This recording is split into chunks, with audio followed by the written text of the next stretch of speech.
All right, Rabbi say good morning. Let us begin. Baruch Hashem, a beautiful, beautiful daf ahead of us today. I want to begin by thanking our sponsors, to thank our TALMUD TORAH sponsors for the month of Av, to thank Paul and Kathy Pollack for dedicating the shiurim and joshos this month in honor of their grandchildren, Tikva Esther, Simcha, Avigayil, Milana and Milicenta.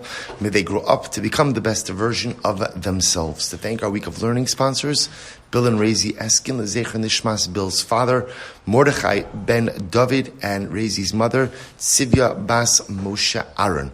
To thank the Daf Yomi Chevra for dedicating the shir this week in the schus of a refuah shalema for Yehuda Ben Michal. We hope that he, together with Kol Cholei Yisrael, will have a complete and enduring refuah. And with that, let us begin with a beautiful, beautiful daf ahead of us today. Sorry, some technical difficulties over here, but we're going to be all right. So we left off, today's daf is Chav Zayin 27, and we are picking up in Miras Hashem on Chav Vav Amud Beis 26b at the Mishnah. So the Mishnah says as follows. Actually, we began this yesterday, but we'll get a little bit more in depth into it today. So we'll say, the Mishnah says as follows: Ha'isha shenech b'shabidei ovei kochavim. If a woman was taken captive by Gentile captors, so I will say, what's the concern? So we know that in general, the halacha assumes that if a woman is taken captive, she is violated by her captors. The concern is that at a certain point in time, does she submit willingly to her captors? The problem with that, of course, is that could be tantamount to adultery, and therefore halacha l'maisa could render her prohibited to her husband. That's the underlying concern in this.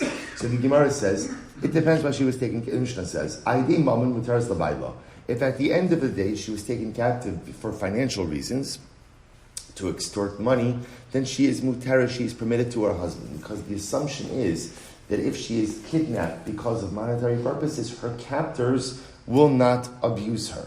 However, al yedei nefashos asur lebayla. However, again, halacha l'maisa, if she's taken captive because of some type of capital reason, then halacha l'maisa, in other words, yedei nefashos, we'll see what that means in the Gemara. Look at Rashi.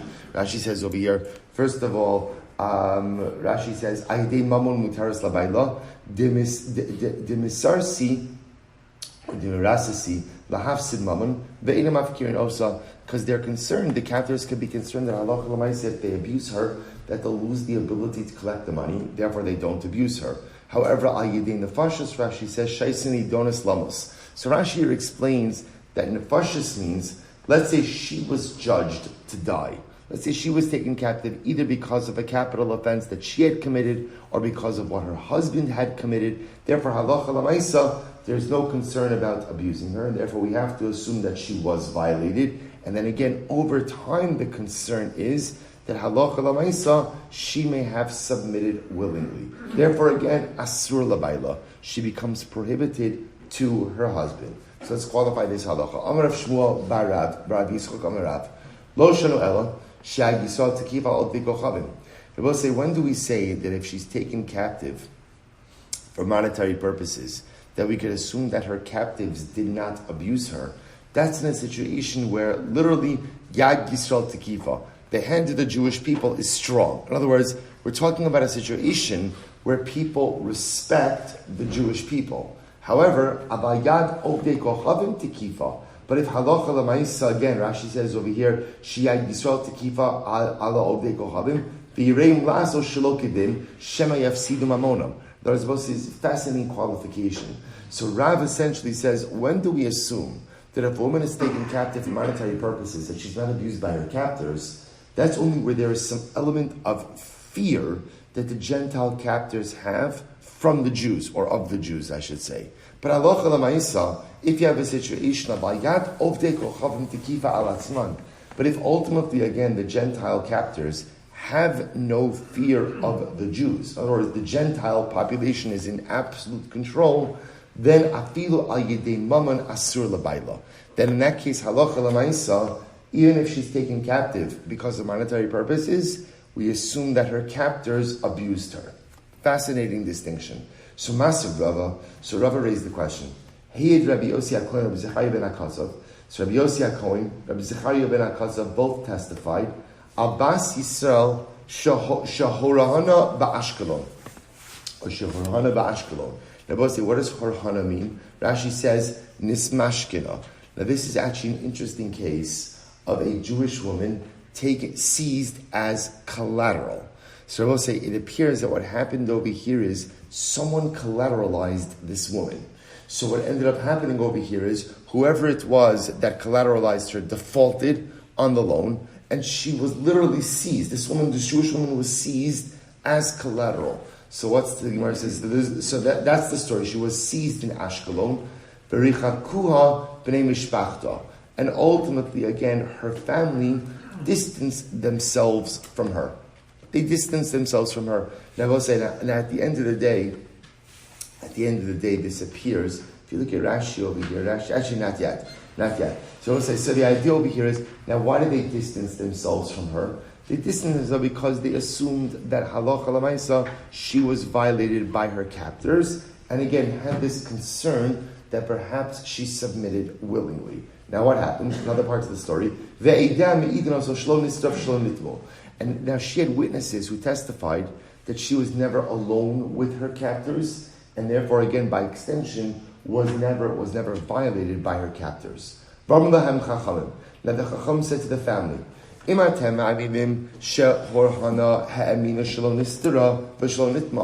if you believe that she was collateralized, right, that she was seized as collateral, then you should believe the witnesses that she was never secluded and never violated. And if you don't believe that she was not, if you don't believe the witnesses, that ultimately, again, that she wasn't alone and that she wasn't violated, al taminu shuhurhana. Do not believe that she was collateralized as well. So in other words, I will say, what the Chacham were saying to the family was, again, either believe everything or believe nothing. In other words, if you're going to believe that she was collateralized, then was seized as collateral, then believe the witnesses that she was never violated. But Allah, if you're not going to believe the witnesses that she wasn't violated, then you shouldn't believe that she was seized as collateral as well. In other words, which was the Chacham's way of saying, you absolutely should believe what the witnesses are saying. Now, what's the important part for our story in this? Ashkelon, Now, we'll say Ashkelon, Rashi says over here, was a Philistine city. And it historically was a city that was not controlled by the Jewish population. So here you have Ashkelon as an example of a city where the Gentiles are in charge of themselves. Therefore, there's no fear of the Jews. And yet what? V'katani tap of Chavzayin, v'katani horhana in nechbisha lo. So I will say, interestingly enough, it sounds like the problem in this case was because the woman was seized as collateral. Look at Rashi, tap Rashi and Chavzayin, horhana. Rashi says, Demidas, v'chivan di'egiyas man v'lo niftis, Hare hisha ovdei kochavim b'dinehem mishun hachi ba'ina edim me'idin also shalom istra. So Rabbi say, being taken as collateral is different than what? Than being taken captive. Because Rabbi say, again, which is a fascinating idea of collateralizing a person, but when you seize something as collateral, Rabbi say, who owns that object? Who owns that object? The creditor. So it could very well be that in the case of being seized as collateral, that's where you need the eidos. But I both say we could infer from here, it's only because of the case of collateral that you required eidos. But in a case perhaps of being taken captive, perhaps ultimately again, because it's for monetary purposes, we would assume she wasn't violated, even though what? This was a city where there was no Gentile fear of Jews. To which the Gemara says, no. Lo, huwa din afilu nechbasha. Truth is not necessarily, it would be the same halacha even if she was taken captive for monetary purposes. It just happens to be, this is how the story unfolded. So the Gemara is just saying, don't read into this story about Dafka being taken as collateral but not being taken captive. No, the story was that she was taken as collateral. That was the Maisa, but it could very well be that the same halacha would have applied had she been taken captive.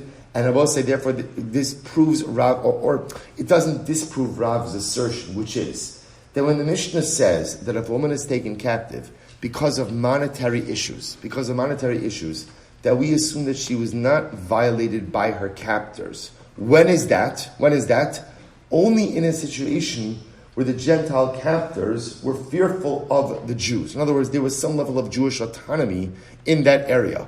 But if there's no level of Jewish autonomy, so Gentiles have no fear of Jews, then even if she's taken captive for monetary purposes, I still have to assume that what? She was violated by her captors. Incredible. So the Gemara goes weiter. Ike da Amri, so we'll say an alternate version of this. Ike da Amri, Amar Rava, Af Anan Nami Tanina. Rava said, we also learn this. Hey, Rabbi Yossi HaKohen, Rabbi Zechariah ben Akasav, Abbas Yisrael, Shehur HaNaba Ashkelon, the Rabbi Yossi HaKohen, Rabbi Zechariah ben Akasav, they testified about a Jewish woman who was taken as collateral in Ashkelon, Bericha Kamanei Mishpachta, and her family distanced themselves from her. I will say, by the way, it's actually interesting that you'll ask yourself, why would the family distance themselves from her? Sounds so terrible. Rashi seems to understand that the case in question over here is where the woman borrowed the money and she collateralized herself. In other words, she did this to herself. So her family is like a shtickle frustrated with her about making poor decisions. So again, I don't know that justifies a family distancing themselves from a family member in need, but Lamaisa perhaps gives a bit more context. In any event, so what happened? And witnesses testified that she was never alone and she was never violated. And what happened? The Chacham said to the family, Im atem ma'aminim shehur hana haminu shalom nistira. If you believe the witnesses, right? If you believe that she was collateralized, then believe the witnesses that ultimately she was not alone and not violated. Vim ein atem ma'aminim shalom nistira. And if you don't believe that she was not alone and she wasn't defiled, al taminu shehur hana. Don't believe that she was taken as collateral as well. In other words, the Chachamim are saying to the family, I don't understand why you're selectively believing information. Either believe all of the information at hand, and all of the information is what? All the information is what? She was seized as collateral, and what? She wasn't alone and she wasn't violated. Or believe none of the information. But why are you selectively believing information? The Gemara is supposed to say same story, it's presented a little bit differently. Ashkelon, the al yidei mamanu. But I will say the case in Ashkelon is, why was she seized? She was seized for monetary purposes. V'taima de eidem meidin osa. And the reason why she would be permitted is because there are witnesses that testify that she was not violated. Ha'ein eidem meidin osa. But what do you see from here? If there weren't witnesses who were testifying on her behalf, then halacha l'maisa, ultimately again, we would not believe them. In other words, we would assume that she was violated, even though this was what? Being taken captive for monetary purposes. To which the Gemara says, my love, lo shna hurhana, v'lo shna nechbasha. Can we not assume that it makes no difference if a person is seized as collateral or a person is taken captive? To which the Gemara says, lo hurhana shiny. No, being taken as collateral is different. Now, also you could hear this, by the way. Even if you accept the premise that a woman taken captive for monetary purposes is not violated by her captors, you could see why a case of being taken as collateral would be different. And halacha l'maisa, why a captor may violate the woman who's taken as collateral, because again, when a person is seized as collateral, there's almost like what? There's almost as if the captor might feel a more justifiable approach in violating that woman, because it has a feeling of a certain level of ownership. Actually, thank you so much. It's perfect. Thank you so much. So the Gemara says as follows: Ika de Rami Lamirma. Others, Rabbi say, contrast this ruling. And what do they say? Tanan, Rabbi say, others, so in other words, others go ahead and highlight it as a contradiction. Watch this. The Gemara says, Tanan, al yudei mamon mutaris l'bayla. If ultimately a woman is seized as collateral, if a woman is taken captive for monetary purposes, she is permitted to her husband. So the Gemara says, Orminhi, hey Rabbi Yossi. So also the Gemara quotes the story. Ashkelon da ayidei mammon. Ashkelon is an example of where the woman was seized for monetary purposes. Vikatani, and yet we learned taima, the Eidin, meidin osa. And the only reason why she was permitted to her husband in that case, or she was permitted, was because there are witnesses testifying on her behalf. Ha'ein eidin meidin osa.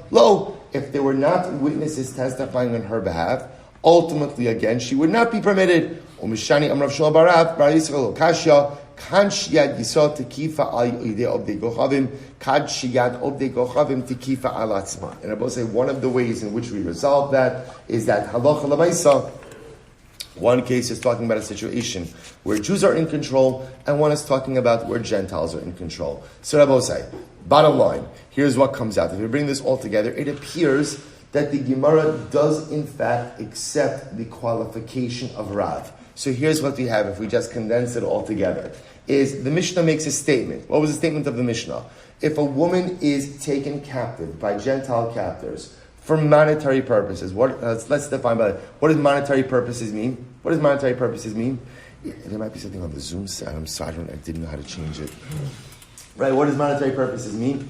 Either, halacha l'maisa, she owes someone money and she's being seized captive until someone pays the debt, or someone else related to her ultimately owes money, and halacha l'maisa, she's being seized to extort the money. In that case, the Mishnah says, halacha l'maisa, we could assume that she is not violated by her captors, out of fear that her captors will fear that if they harm her, they won't get their money. They won't get their money. Good. That's the premise of the Mishnah. Rav qualifies that and says, when is that true? That's only true in a situation where halacha l'maisa what? Jews are feared by the Gentiles, or Jews have some level of control in this particular vicinity where the captivity is happening. So there's some level of respect for the Jew, and therefore the Gentile is not going to harm the captive because they want their money. But if the Gentiles are totally in control, right? So therefore, again, there's no fear of the Jew. And therefore, whether they harm the captive or not, they're going to go ahead and get their money. Then halacha l'maisa, we would fear that the woman is violated even in a case of financial captivity. That was Rav's qualification, and the Gemara essentially went ahead and proved that point by the story in Ashkelon. What does the story in Ashkelon come to convey to us also? That there are different levels of financial captivity. That you could have a situation of a woman who is taken captive because the captors want to extort money from someone else. That's when it appears that as long as it's a situation of where Jews are in control, halacha l'maisa, they won't harm the captive. But there's another case of financial captivity, which is what? Collateral. And it seems to be that in a case of collateral, what do we have to be concerned about?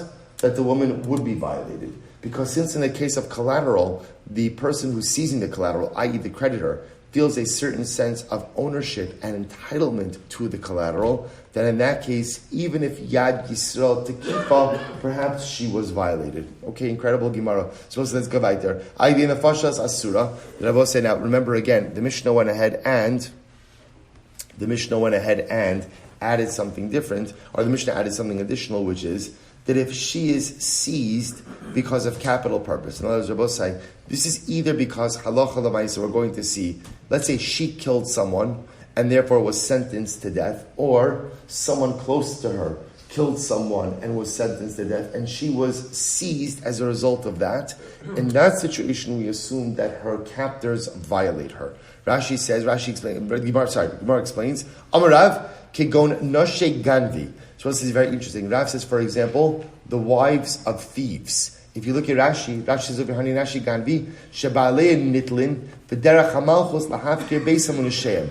So Rabbi said it's actually interesting. The Gemara says like this: in certain areas, the halacha was that if you stole, you were sentenced to death. Part of the death sentence was also that what? So your property as well as your wife became hefker.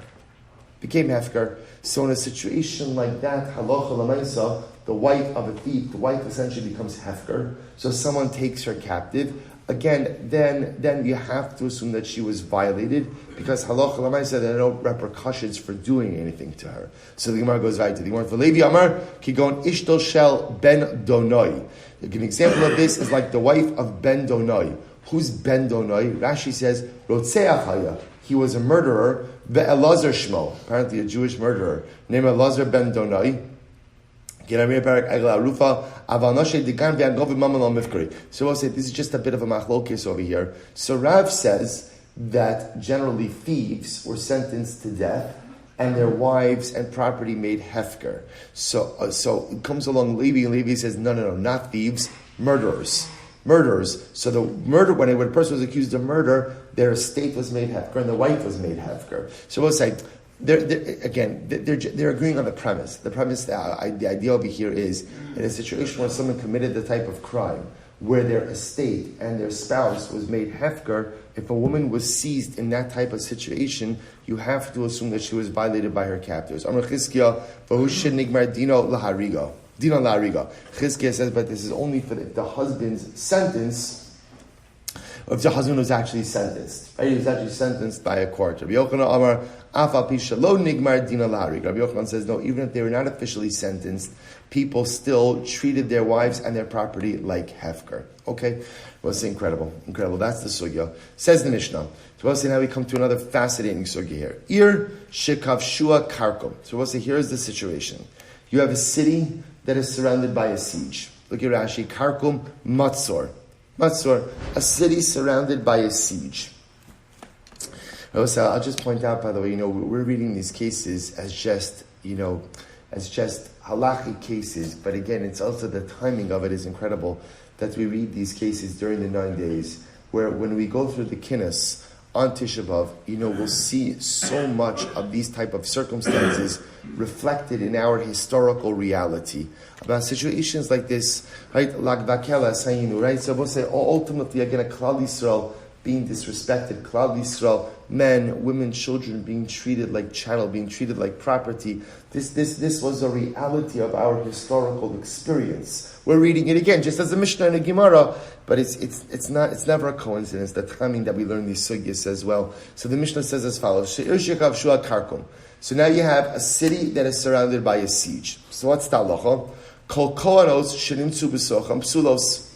I would say all of the wives of Kohanim who are inside of the city become prohibited to their husbands. And I will say, remember again, a wife of a Kohen, even if she is violated against her will, still becomes prohibited to her husband. The wife of a Yisrael, if she is violated, does not become prohibited to her husband. Again, the previous Mishnah discussed that perhaps as a result of sustained captivity, we have a concern that she may come to submit willingly to her captor. At that point in time, it becomes adultery. But Lamaisi, here the Mishnah is talking about something more immediate. The moment that there is a siege, we have to assume that the soldiers come into the city, violate the women. In that case, the wives of Yisraelim will still be permitted to their husbands, but the wives of Kohanim will be prohibited. So the Gemara says as follows. So what's the halacha? But if these women, if the wives of Kohanim have edim that what? Edim that they were not violated. V'meishlam edim afidu eved v'afidu shifcha, if they have edim. Even if the eved, even if the aid, even if the witness is an eved or a shifcha, hare elu ne'emanin. Ultimately, again, they are believed to attest to the kashrus of their mistress, of the wife of the Kohen. Ve'ein ne'eman adam al atzma. However, a person is not believed ultimately again to testify on their own behalf. So let's say a woman, the wife of the Kohen, would not be believed to say, I was not violated. And that's because the Chazaka says they were violated. So again, in order to overturn the Chazaka, you could produce even minimal level of aidus. So an Eved, a Shifcha, but a person is not believed to testify on their own behalf. Incredible halacha. Bosei says the Gemara, or Minhu. By the way, you also see from a Mishnah, Bosei, I just want to point out, you see from the Mishnah, like what the realities of war were like. I will say, think about it, just like our Mishnah. This is saying, here you have a siege around the city. Every single wife of a Kohen becomes prohibited to her husband. You understand what that means? That the halacha looks at this as a certainty that women were violated. That all the women were violated by the invading troops. And I will say, they had these stories in the early, when war with Ukraine was still like a news story. And I will say, so they had this in the beginning of the war. They had these documented stories of Russian soldiers coming in and abusing these Ukrainian women. And it was amazing to see that the Wall Street Journal had a whole series of articles on this, about how sexual exploitation has always been a primary tool of invading armies. That's what you do in order to subjugate the local population. And it's incredible. I will say, so I just want to point out what this means is you have a city that's under siege. The Mishnah says every single Eishes Kohen becomes prohibited to her husband. He'll say, what does that tell you? That tells you it's not just the pshat that violation of women was something episodic. Not episodic, it was systemic. It was systemic. That's what it was systemic. In fact, the assumption is that a woman was violated, unless of course what? You have eidos to the kind. In other words, I have to bring eidos that she wasn't violated. That's just to understand historical realities in such a dramatic fashion. We assume she was violated unless, of course, you bring eidos to the contrary. So the Gemara says as follows. The Gemara says, Urminu, I'll bring a kasha. Balesha Shabal ear. So it says, this is an interesting case. Balesha Shabal say is a troop. Rashi says, Chel al Shem Sheb Mechapsim Kala Makmunim. So I will say, interesting, a Baleshes is a group of soldiers. Why is it called the Baleshes? Rashi says that name comes from the fact that when they come in, when soldiers came in, the first thing they did is they took advantage of the fact that they were in a local town, and they took everything they could. They looked for all the hidden treasure. So listen to this case. B'shas shalom, if the soldiers are coming in a time of peace, okay, then what's the halacha? Chaviyos psuchos asuros stumos mutaros. Open barrels of wine are asur, closed barrels of wine are mutar. The Rebbe will say, what is that distinction? What's going on over here? See, in times of peace, we assume that halacha l'maisa, soldiers are going to drink. If non-Jewish soldiers go ahead and partake of Jewish wine, then what's the halacha? Stam yenam, right? So any wine touched by a non-Jewish person becomes unconsumable.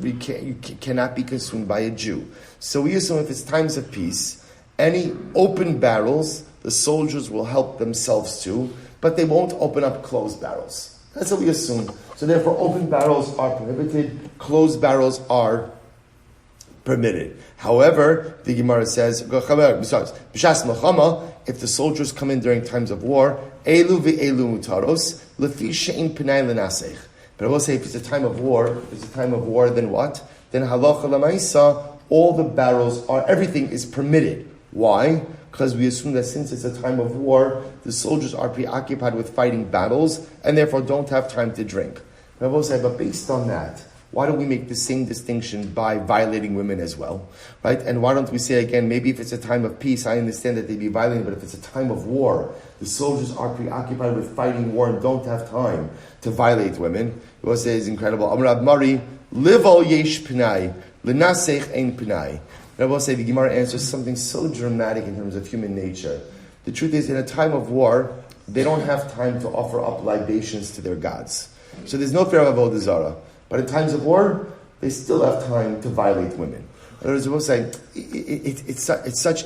First of all, in general, there's also something deeper that's being highlighted over here, which is I will say, war by definition requires man to go ahead and release certain carnal instincts, right? To go ahead and go to war and fight and take life. You have to become to a certain degree a bit more animal than man. That's the way it works. So I'll say this is why the Chizkuni brings down after Pinchas kills Zimri and Cosby. It's interesting. What's Pinchas's reward for killing Zimri and Cosby? Hineni no sein lo brisi shalom. Really? You're giving Pinchas the covenant of peace. You're giving him brisi shalom after he just killed in a pretty vicious way a man and a woman. The answer is yes, because Cheshbon Baruch was saying to Pinchas, you got to keep it in check. Because obviously the fact that you could do such an act of religious zealotry and kill two people in one fell swoop, to do that, there had to be a certain animalistic side of you that was unlocked. We're going to keep that tempered by giving you brisi shalom. When Klal Yisrael goes in under Yoshua to go ahead and conquer Eretz Yisrael, they don't. Why 7 years? Why 7 years? Why not just do a shock and awe campaign and just clear it all out at once? HaKadosh Baruch Hu says, "Pentirba alecha chayos hasa," is the lashon of the pasuk. Lest the animal of the field overtake you. Which animal of the field? It's not the external animal. It's the inner animal. See, I will say, sometimes in life, things need to get done. But those things, when we do them, they fundamentally change us. And it's important, especially war. Kadosh Baruch Hu says, we're going to take war slowly, so that we have the ability to fight, rehabilitate. Fight, rehabilitate. Kadosh Baruch Hu already understood that soldiers often suffer from PTSD. Right? This is not like a new dynamic, because war changes you. So therefore, the only way to do that is to rehabilitate the soldier at different intervals. So it's just incredible over here. What the Gemara is saying is like this: oh yeah, during a time of war, there is no time for avodah zarah. No time. God is put on the back shelf, right? So don't worry, if it's time of war, they're not offering libations from any of the war. Are they violating women? Absolutely. Why the distinction? It's a very simple distinction.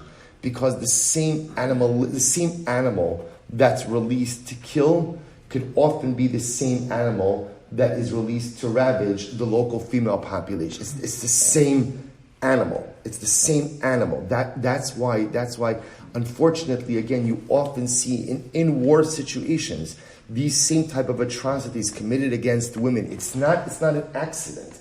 It's the same animalistic push that, if left unchecked, results in this behavior. So therefore, the Gemara goes out to Rabbi Yitzchak bar Elazar Meshvei Chizkiya Amar Kan bekarkum sha'osa malchus, kan bekarkum shal malchus achares. Very interesting distinction. The Gemara. So Rabbi Yitzchak bar Elazar says it also depends who's laying the siege. See, I will say sometimes the siege is being put down by the local army to protect the residents. Sometimes the siege is being laid in order to go ahead and conquer the city. So Rabbi said, it's an interesting distinction.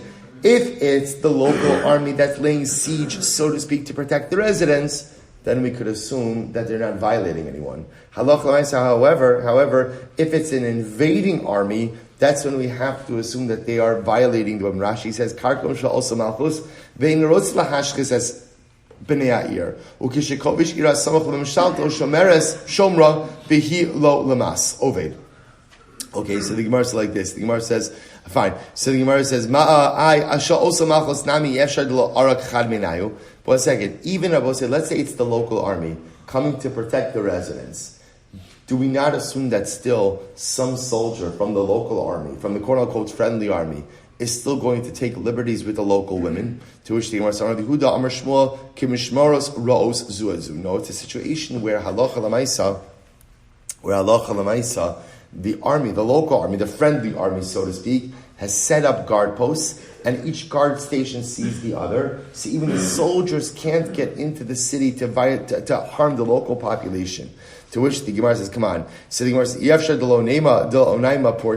is it not possible that, again, one of the guards in one of the stations falls asleep a little bit, and therefore one of these friendly soldiers is able to get in to harm the local population? First wide line. Amar Levi, kigon de mehader le'lamasa, shoshilta, v'kalba, v'gavza, v'avza. What's the case of Osai? Where the local army went ahead and did something very interesting. That by the entranceway of the city, they put chains, dogs, geese, and spikes. Now what's the chap of all of these things? All of these things will alert the guards if someone is approaching.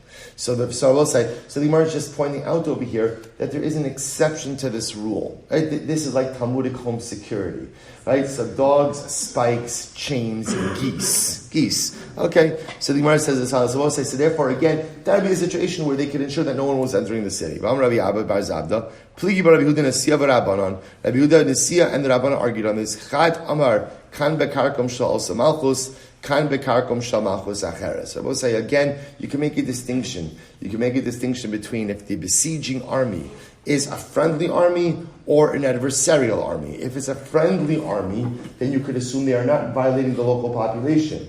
If, however, if it is an invading army, that's when you would have to be concerned. V'lo kasha, le v'lo midi, v'chad kashi le kolhani, u'meshani kegon de mehadra le lamasa, shushilta v'kalba v'gavza v'avza. Okay, so the Gemara just suggests over here that halacha l'maisa, there are really two distinctions. Distinction number one is whether or not the siege is being laid by a friendly army or by an invading army. If it's a friendly army, you don't have to assume that anyone's being violated. If it's an invading army, that's when you have to assume. And even with a friendly army, do you have to be concerned with the fact that maybe some of the quote-unquote friendly soldiers will still take advantage of the local population? So one opinion says yes, one opinion says no, and therefore the opinion that says yes would say that the friendly army would place all of these measures in place. The geese, the dogs, the chains, the spikes, so that they would be aware if anyone did try to enter into this city. Okay. Amrav Idi bar Avin Rav Yitzchak bar Yashion. Im yesh sham machboa achos matzelas ala kohanos kulon. They both say this is fascinating. If in the city there is a hiding place, let's say the city has a hiding place. So if the city has a hiding place, that would go ahead and quote unquote save all of the kohanos, all of the kohanic wives. Why? Because Rabbi say then we could assume that what? Each of these women took advantage of the hiding place and escaped their captors that way. Rabbi say this is quite fascinating. If you look at Rashi says over here, Tahorim, the Cholchad v'chad kiasi lekaman talina le'lemema. So okay, before we get to that. So the idea over here, the Gemara says is like this. If in this city there is a spot where the Eishes Kohen, the wives of Kohanim, could have escaped their captors, then ultimately, again, we assume that they availed themselves of the hiding spot, and therefore were not violated. Incredible halacha. So, by Rabbi Yirmiyah, what happens? They will say, what happens if the hiding spot was very small and could only accommodate one woman? One woman. So what's the halacha? Do we assume, Rabosai, that maybe each Kohenes was the one who hid, and therefore, Rabosai, since we look at the women as individuals, we assume she hid, then we look at her, we assume she hid, then in other words, we judge them each individually, and when looked at as individually, halach l'mais, we could assume that each of them availed themselves of the hiding place, and therefore they're all permitted. O Dilma, lo aminan, or perhaps not. Perhaps not, I will say, perhaps again, halacha l'maisa, once we know, see, I will say, what's interesting is as follows. In the first case in the Gemara, when the Gemara says if there was a hiding spot in the city, we assume that all of the Kohanic wives are permitted. We must be talking about what kind of hiding spot? What kind of hiding spot? A large one. A large one. Fine. So we could assume that they all availed themselves of the hiding spot. I will say, by the way, when we say that we could assume that they availed themselves of the hiding spot, I just want to point out that in halacha, what that means is, we don't have to ask. We don't have to ask. We make assumptions. And Abba say, because all of this we're going to see is, we're making a general assumption that in this case, all of the women were violated. So Abba say, that's the halacha, that's the chazaka. So, but that also allows us to be makel when we have something that we can hang the kula on. So therefore, if in the city exists a hiding spot, that is a large hiding spot, we can make the assumption that the women availed themselves of the hiding spot and therefore were not violated. What do I do in a case where the hiding spot was small? So it could only go ahead and accommodate one woman. So there are two ways. Either I don't look at the Kohanos as a group, right? How do I look at them? As individuals. So when I look at each woman's case as an individual, I can say, okay, you hid in the hiding spot. Fine, the case is done. Next case, you hid in the hiding spot, or no, or we forced to look at them as a group, and as a group, the hiding spot could not accommodate them. So the Gemara says, I don't understand. Interesting. Why is this different than the case of the two pathways? I both say, watch this case. We've seen this case before. Two paths. Echad tamei ve'echad tahar. I both say two paths. One is tamei, one is tahar. Now watch this. V'halach be'echad mehen ve'asa taros u'bachav. So I both say, you went on one of the paths. What's the problem? I don't know which path I went on. I both said, by the way, what a metaphor for life. Two paths in front of me. One tamei, one tar. I both say, I always know. One is tamei, one is tar. What's the greatest problem in life? I often don't know which path I went down. I don't know what I'm doing. Right? I don't know which path I went down. So we'll say, so now the case over here is like, watch this. So Reuven, right, there are two paths. One is tamei, one is tar. Reuven went down the path. He doesn't know which is tamei, which is tar. Now, he also was engaged with taras. Ubachavero, v'halach b'sheni, b'asa taras. I will say, here's the case. Reuven went down one path. Shimon went down one path. Opposite, they both different paths. They both went ahead and touched taros after they went down the path. So we'll say, what's the halacha? So here we go. So the Gemara says, Im nishal zeh b'fnei atzmo zeh b'fnei atzmo toros. So we'll say, if Reuven and Shimon ask their shilas independently, then we could assume that what? Both are tar. Both are tar. Right? Why? Because they're both say, again, essentially, without getting into all technicalities, this is a case of Safek Tuma Birshos Harabim, Rashi explains. This is a case of a Safek Tuma in a public domain. Safek Tuma in a public domain is always ruled leniently. We always go L'Kula. So if they come to ask their questions independently, they're both tar. Shteim Ka'achos Timeos. However, I will say if they come to ask together, then what? Then they're both Tameh. Then I will say, because if they both come to ask together, then I know for sure that's what? What do I know for sure? Someone went down the Tameh path. I just don't know who. Set of doubt, I have to rule them both Tameh. So the Gemara says, Rabbi Yossi says, Ben kach u ben kach tmein. Rabbi Yossi says, either way, both are Tameh. Rabbi Yochanan, no. Bebas achos tevrei kol tmein. If Reuven and Shimon come to ask at the same time, they're both Tameh. Bezeh achar zeh, divrei kol tahorim. They both say if they come to ask consecutively, they're both tar, because as long as they don't come at the same time, I have the ability to view each of their cases what? Independently. Therefore, Reuven comes, Safek Tuma B'Rishos Harabim, tar. Shimon comes, Safek Tuma B'Rishos Harabim, tar. Lo nechluku ella bebalishal alav ba'al chavero. Oh, this is interesting. Where does the machlokes come up? What happens if Reuven comes and he asks about himself and Shimon? About himself and Shimon, right? One opinion says, well, when you ask about yourself and your friend, that's like Reuven and Shimon coming at the same time. And one compares it ultimately to what? To them coming consecutively. So I will say, so therefore, so I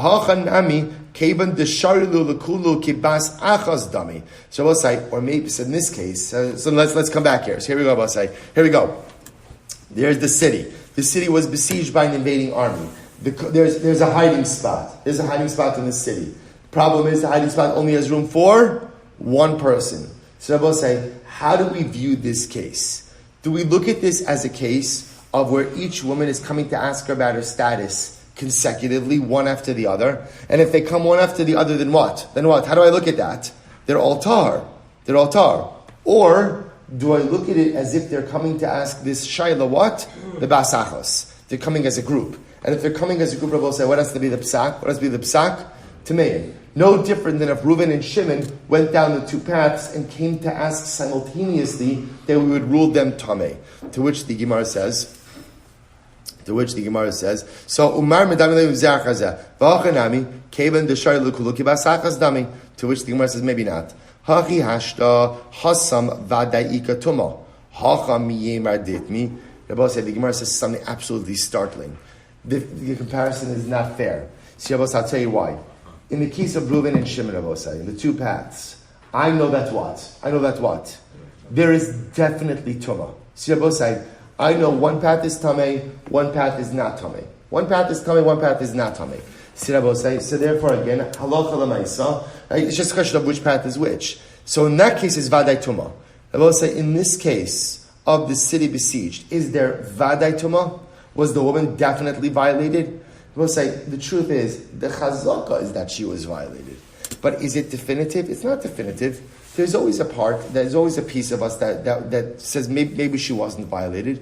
So maybe Rabbi say the cases aren't comparable. See, in the case of where Reuven and Shimon come to ask at the same time, they ask the shayla at the same time, therefore what? We have no choice but to rule them tamei, because I know for sure that one of them went down a path of tumah. I just don't know which one. So out of doubt, I have to rule them both tamei. However, in this case, where all of the kohanos are coming, even if you say, when it's like bas achos, I don't know definitively that they're tamei or that they're tameos. I don't know. So maybe because of that, even in this case, halacha l'maisa, the presence of a hiding spot, even if it can only accommodate one of them, saves all of them. So I will say an interesting idea. So halacha l'maisa. So just so you should know, the way the Rambam paskins in this case is the presence of a hiding spot in the city, whether it could accommodate many people or just one person, saves the kohanos. Because we could assume even if the hiding spot just accommodates one person, we look at each case individually, and as the cases come before us, what could we assume? You're the one who hid. You're the one who hid. You're the one who hid. And the presence ultimately of one hiding spot would save all of the women. Incredible halacha. I'll just tell you, just going back to the other case of Shnei Shabilin. The see something amazing. That halacha l'maisa, what do you do in life? There are two paths in front of me, right? One is tamei, one is tahar. That's always the case in life. What's my problem? What's my problem? What's my problem?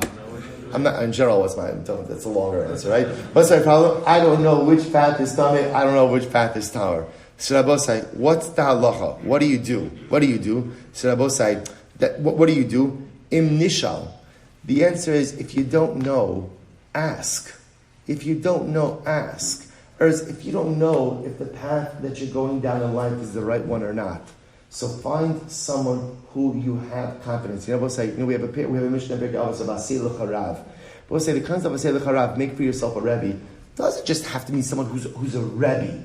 It means someone in life who you trust to give you guidance about the path that you're taking in life. Ask. Because so many times in life what happens is we go down a derech, we become so vested in the derech, and I'm not really sure, is this the right path or not?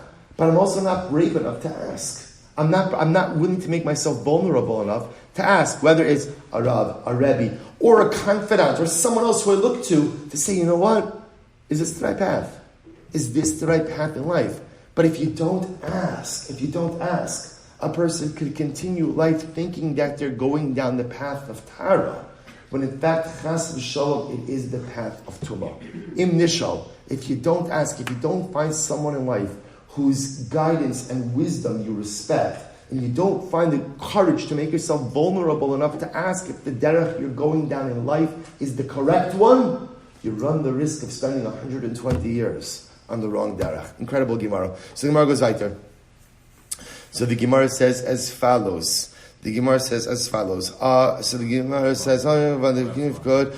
Boy Ravashi, Amra lo nechbesi, velo nitmesi. We'll say, listen to this case. What happens if a woman says, I did not hide, but I also wasn't violated? Interesting. So she comes to us with this claim. There was a hiding spot. I just want to tell you, I did not avail myself of it, but I also was not violated. So now, I will say, what's the halacha? So mi aminan amid beis, mi aminan mali l'shaker. So I will say, we'll say essentially like amigo, right? What's the migo? The migo was, she didn't have to say anything. And if she wouldn't have said anything, we would have said what? We'll say, play this out. She wouldn't have said anything. What would her status have been? Right? Totally Tahora. Why? Because we just established the presence of a hiding spot in the city saves the women. So here she's coming along and saying, I didn't hide, but I wasn't violated. So do we say Mali l'shakir? Why should she lie? Oh, Dilma, lo aminan. Or perhaps, no. Perhaps again, once she comes along and she tells us that she did not use the hiding spot, unfortunately, she defaults back to the chazaka that she was violated. Why is this different than the following case? Why is it in the following case? Of a man who went ahead and rented a donkey to his friend. I will say, watch this. Amrle, so watch this. Reuven lends the donkey to Shimon. So Reuven says to Shimon, Amrle, lo tezel ba'archa de nahar pakod. Whatever you do, don't take the donkey by the Pakod River. Right? Why not? Di gamaya. Because there's always flooding by the Pakod River, and if you go and you take the donkey on that route, the donkey is going to get swept away by the water. Okay, so the Gemara Zil ba'archa de Narash, go by the Narash, road de la Kamaya, because there's never any flooding there. Fine. So that's Reuven's the owner, rents the donkey to Shimon with that instruction. Azul ihi ba'archa dinar Pakod. Sure enough, Shimon takes the donkey by the Pakod River road, umis chamra, and the donkey died. Now, what happened over here? The donkey didn't get swept away by water. What happened? Nebuch, cardiac arrest. Totally healthy donkey, right? Just went for his physical. Like happens, right? Just died. Donkey died, cardiac arrest, nothing to do with flooding. Asla kamei Rava. So they came before Rava. So what did Shimon say? Ba'archa dinar Pakod Azli. I want to be honest. I took the donkey by the Pakod River Road, but miu lo havamaya. I just want to tell you, the donkey died of cardiac arrest, not flooding. So we'll say, what's happening in this case over here? Shimon is an open book, right? Shimon is telling the truth. He's saying, I took the donkey by the Pakod River Road, but it had nothing to do with flooding. The donkey's dead, but nothing to do with flooding. So I will say, so Amar Rava, Mali l'shaker. The truth is we should believe Shimon, because Shimon, why would Shimon lie? Shimon could have just as easily said what? What could he have said? He could have said, oh no, I took the donkey by the Narash road, and the donkey died there. He's being honest. And he's telling us at the end that I took it by the Pakod River Road. So we should believe him. To which the Gemara says, Abaye says, Mali l'shakir b'makom eidim lo aminan. Rabbi say this is incredible. See, Rabbi say, it's almost as if there's eidos, that there's always water by the Pakod River Road. In other words, that is such a common occurrence that it's almost as if that there's eidos. So Rabbi say, essentially, we do not take Shimon's word in the face of eidos. In the face of eidos. So the Gemara says, Hachi hashta. So perhaps we should compare this to the case of the woman as well. So I will say, so we say the same thing. When the woman comes before us and she says, I didn't hide, but I also wasn't violated. We will say that's the equivalent of this case, of the donkey case. Why? Because we'll say the same way we don't believe Shimon when he says, I took it by the Pakod River Road, but there wasn't flooding. No, there's always flooding. There's Eidos there. Therefore, we don't believe Shimon in the face of Eidos. So too, again, Abosai, it's almost as if there's Eidos when that a woman is violated when there's an invading army. So when she says, I didn't hide, but I wasn't violated, we don't believe her in the face of the quote-unquote Eidos. What's the Eidos? That soldiers violate women. To which the Gemara says, not a fair comparison. Hachi hashta hasam vada ika edom de ika maya hacha vada itmi chashashu or makom chashashu. The Gemara says it's not a fair comparison. Why isn't it a fair comparison? In the case of the flooding by the Pakod River, Abosai, there's always flooding. There's always flooding. In other words, that road is always flooded. So there's eidos that there is an actual state. Abosai, in our case of the woman being violated by the soldiers, is it a definitive reality? And the answer is no. No. It's a highly probable reality, but not definitive. So perhaps, therefore, in that case, Abosai, when she says, nichbesi v'lo nitmesi, that ultimately, again, I was hidden, right? I did not hide, but I was also not violated. In a case like that, halacha l'maisa, perhaps we should believe her, because Rabbi said there is not definitive eidos in that case that in fact she was violated. Incredible. So therefore, again, the Gemara is suggesting over here, what's the Rabbi say? What you see is something really fascinating. You see a theme. What's the theme, Rabbi saying? The theme is that halacha l'maisa, we assume that when there is an invading army, there is a heightened probability that women are violated. But yet, interestingly enough, it's a heightened probability. What isn't it? What isn't it? It's not a certainty. It's not a certainty. Therefore, when there's something that erodes the heightened probability, that'll save the women. So there's a hiding spot. There's a hiding spot. Or she comes along and she says, I didn't hide, but I wasn't violated. So she's giving like this mali l'shake, this migo. Whenever there's something that chips her at the heightened probability, it appears that we will believe her in that case. So I will say, we'll have to stop here for today. Don't worry, we're right on target. We're right on schedule. We are fine. Rez Hashem will pick up. We'll start 5:50. Rez Hashem tomorrow. We'll catch up. Shkoyach.